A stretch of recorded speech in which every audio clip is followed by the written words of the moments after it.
Technology has already had a huge impact on the way we create and consume art. For example, 지금 보고 계신 이 작품은 지난 11월 7일 뉴욕의 경매회사 소더비스를 통해 하나로 약 15억에 낙찰된 그림입니다. AI 신이라는 제목이 붙은 이 작품은 컴퓨터 과학의 아버지 내지는 AI의 아버지라고 불리는 영국의 컴퓨터 과학자 앨런 튜링의 초상화입니다. 그런데 정말 낭만 있게도 이 그림을 그린 작가가 아이다라고 불리는 영국의 AI 로봇이죠. 아이다는 2022년 10월 영국의 의회 청문회에서 다음과 같이 말했습니다. I produce my paintings by cameras in my eyes, my AI algorithms, and my robotic arm to paint on canvas, which result in visually appealing images. For my poetry, using neural networks, this involves analyzing a large corpus of text to identify common content and poetic structures, and then using these structures/contents to generate new poems. How this differs to humans is consciousness. I do not have subjective experiences, despite being able to talk about them. I am and depend on computer programs and algorithms. Although not alive, I can still create art. 지금 보신 것처럼 AI는 이미 창작의 영역에 들어섰고 다른 영역들 역시 예상보다 더 빨리 AI의 영향 아래 놓이고 있습니다. 심지어 2015년에는 미래의 길이라는 AI 교회가 설립되기도 했죠. 이는 2017년 해당 교회가 캘리포니아 주 정부에 종교단체 면세 신청 서류를 제출하면서 대중들에게 처음 알려졌는데 구글의 전직 엔지니어이자 자율주행 자동차 기술의 핵심 인물이었던 앤서니 레반도프스키는 자신을 교회의 사제 겸 대표라 칭하며 고도로 발전한 AI가 전지전능한 신적인 특성을 구현할 수 있다고 믿었습니다. 하지만 사회적 손가락질과 더불어 교주 본인이 자율주행 기술 유출 혐의로 18개월의 징역형을 선고받으면서 2021년 문을 닫았죠. 그는 트럼프 대통령의 사면 이후 2023년 11월 23일 블룸버그 통신을 통해 미래의 길을 부활시키겠다고 밝혔습니다. 앞으로 AI 기술은 과연 어디까지 발전할 수 있을까요? 앤서니 레반도프스키의 바람대로 AI가 신적인 존재처럼 완벽해질 수 있을까요? 이에 대한 답변은 기원전 4세기로 거슬러 올라갑니다. 물론 당시에 AI라는 개념은 없었지만 논리 체계가 과연 완벽할 수 있는지에 대한 고민은 오래전 과거부터 시작되었습니다.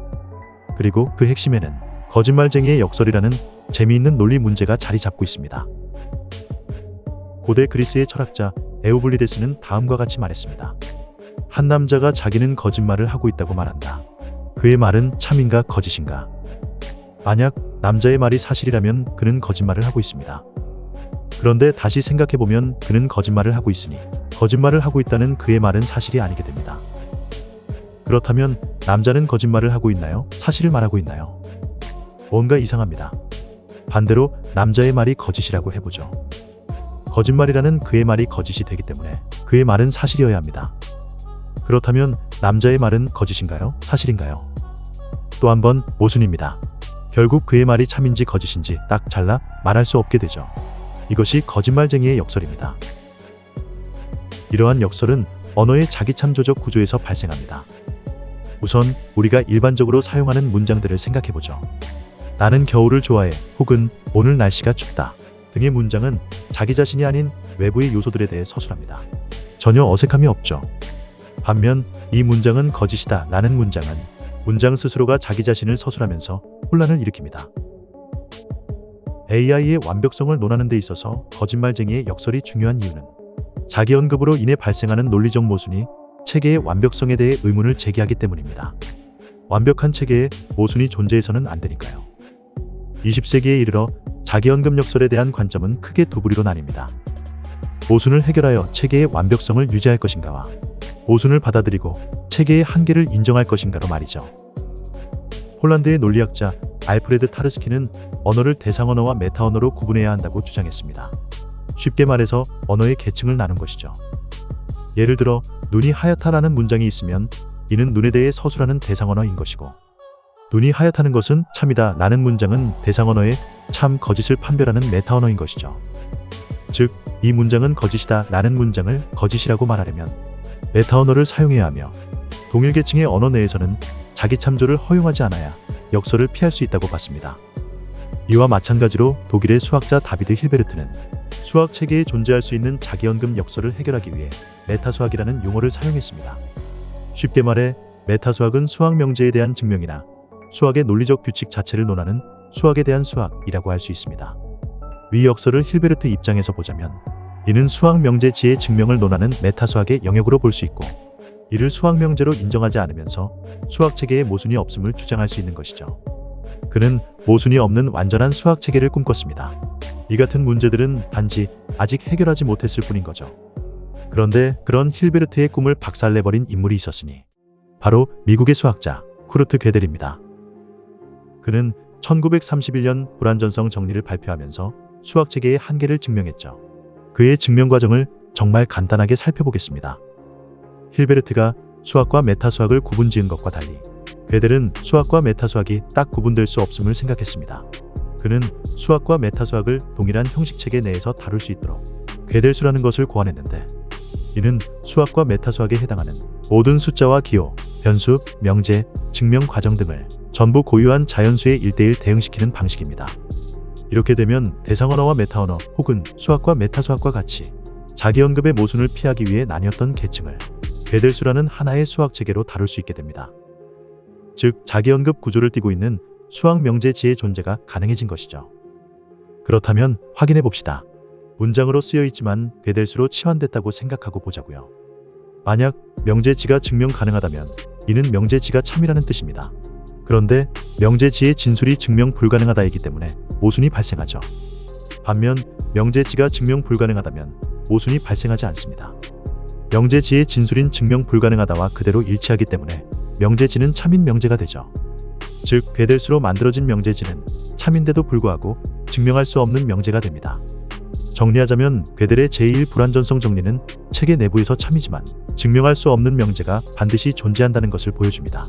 이것은 수학 체계가 완전하지 않음을 보여주는 결과죠. 그리고 이 논리를 확장하여 제2 불안정성 정리에서는 체계의 무모순성에 대한 한계를 증명합니다. 만약 어떠한 형식 체계가 자기 자신이 모순이 없음을 체계 내부에서 증명하려고 하면 그 자체가 제1 불완전성 정리의 결과와 모순됩니다. 왜냐하면 체계 내부에서 모순이 없음을 증명하려면 일단 그 체계가 완전해야 하는데, 제1 불완전성 정리에 따르면 완전한 체계는 존재할 수 없기 때문이죠. 따라서 충분히 강력한 어떠한 형식 체계라도 자기 자신이 모순이 없음을 체계 내부에서는 증명할 수 없습니다. 그것을 증명하려면 그보다 더 강력한 체계가 필요한 것이죠. gödel의 불완전성 정리는 단순히 수학 체계에 국한되지 않고 논리적 공리와 규칙으로 구성된 모든 형식 체계에 적용됩니다. 이는 인간이 만든 논리적 체계가 필연적으로 갖는 한계를 직시하게 만드는 중요한 발견이죠. 수학이 그러한데 과연 어떤 체계가 완벽할 수 있을까요? gödel의 정리는 이후 컴퓨터 과학의 발전에도 큰 영향을 미쳤습니다. 아이다가 그린 초상화의 주인공 앨런 튜링은 이를 바탕으로 정지 문제를 제시하며 컴퓨터 시스템의 본질적 한계를 증명했죠. 정지 문제는 이런 질문에서 시작합니다. 주어진 프로그램이 실행을 멈출지 아니면 영원히 멈추지 않고 계속 실행할지를 컴퓨터가 판단할 수 있을까? 튜링의 결론은 명확했습니다. 그런 판별 프로그램은 존재할 수 없다로 말이죠. 그가 이를 증명한 방식은 실제로 그런 판별 프로그램이 존재한다고 가정한 뒤 이에 대한 논리적 모순을 이끌어내는 방식이었습니다. 그 판별 프로그램을 지금부터 판별기 A라고 해두죠. 그럼 판별기 A의 작동 방식을 직관적으로 이해할 수 있도록 먼저 카운트다운 프로그램을 생각해 봅시다. 이 프로그램은 입력값에서 일씩 빼다가 값이 0이 되면 멈추는 프로그램입니다. 그럼 판별기 A에 앞서 언급한 카운트다운 프로그램을 돌리고 입력값을 받아보겠습니다. 만약 판별기 A에 10을 입력하면 카운트다운 프로그램은 이를 계산하여 0이 되고 멈추게 됩니다. 그러면 판별기 A는 참을 출력하겠죠.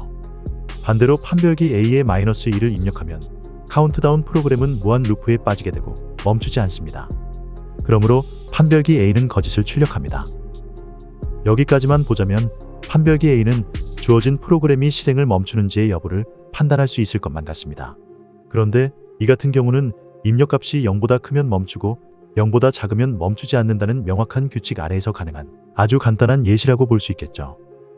하지만 세상에는 이렇게 간단하지 않은 훨씬 더 복잡한 프로그램들이 많습니다. 튜링이 증명하려고 한 것은 주어진 모든 프로그램에 대해 동작하는 일반화된 알고리즘의 존재였습니다. 그렇다면 여기서 한 번 더 나아가 조금은 복잡한 프로그램을 만들어 보겠습니다. 이를 프로그램 B라고 해두죠. 프로그램 B는 판별기 A의 출력을 기반으로 동작합니다. 판별기 A가 참을 출력하면 프로그램 B는 무한 루프에 빠지게 되고, 판별기 A가 거짓을 출력하면 프로그램 B는 멈추게 되는 그런 프로그램입니다. 지금까지의 내용을 잘 기억해 주세요. 만약 판별기 A에 프로그램 B를 입력하면 어떻게 될까요? 판별기 A가 참을 출력한다면 프로그램 B는 무한 루프에 빠지게 됩니다. 그런데 참이라는 출력은 B가 멈춘다고 판단했음을 의미하므로 모순이 발생하죠. 반대의 경우도 마찬가지입니다. 판별기 A가 거짓을 출력한다면 프로그램 B는 멈추게 됩니다. 그런데 거짓이라는 출력은 B가 멈추지 않았다고 판단했음을 의미하므로 이 역시 모순입니다. 결국 판별기 A는 프로그램 B가 멈추는지를 판단할 수 없습니다. 이는 판별기 A가 자기 자신을 참조하도록 설계되었기 때문으로 거짓말쟁이의 역설과 같은 논리적 모순을 초래합니다. 이상한 게 당연합니다. 왜냐하면 앨런 튜링은 애초에 존재할 수 없는 판별기를 존재한다고 가정했었기 때문이죠. 그는 모순을 이끌어냄으로써 정지 문제를 해결할 수 있는 판별 프로그램은 존재하지 않는다고 증명했습니다. 즉, 모든 문제를 해결할 수 있는 완벽한 컴퓨터 알고리즘은 불가능하다는 결론에 이르게 된 것이죠. 이 증명은 AI를 비롯한 현대 시스템의 설계에 큰 영향을 미쳤습니다. 현대의 프로그램들은 애초에 이러한 논리적 함정을 피하도록 설계됐죠. 따지고 보면 타르스키와 힐베르트의 방식대로 모듈 및 계층 구조로 설계되었다고 볼 수 있겠습니다. 괴델의 불완전성 정리와 마찬가지로 앨런 튜링의 정지 문제는 인간이 만든 논리적 체계가 본질적으로 완벽할 수 없음을 보여줍니다. 이것이 AI가 직면한 한계이기도 하죠. AI도 결국 인간이 만든 논리 체계 속에서 작동하니까요. AI가 결코 완벽한 존재가 될 수 없는 이유입니다. 여러분의 생각은 어떠신가요? 시청해주셔서 감사합니다. The role of technology in creating art will continue to grow as artists find new ways to use technology to express themselves and reflect and explore the relationship between technology, society, and culture.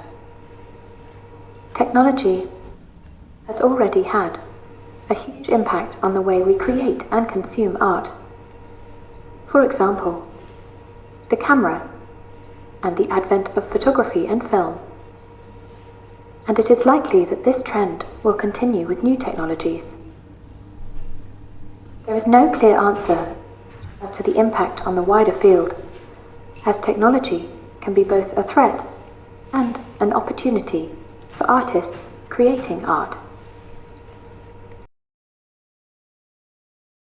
Art can be many things, from a painting or drawing to a performance or poem.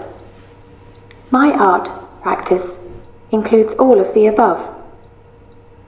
When it comes to traditional art practices, some people say that technology cannot be used in traditional art practices, but others believe that it can be valuable. Because art is often up to interpretation, the role of the audience is key. In general, contemporary artists often seek to engage with their audience and create a dialogue about important issues or ideas. So long as technology remains an important topic of discussion in society, there are not many limits to how it can be used in a contemporary art setting.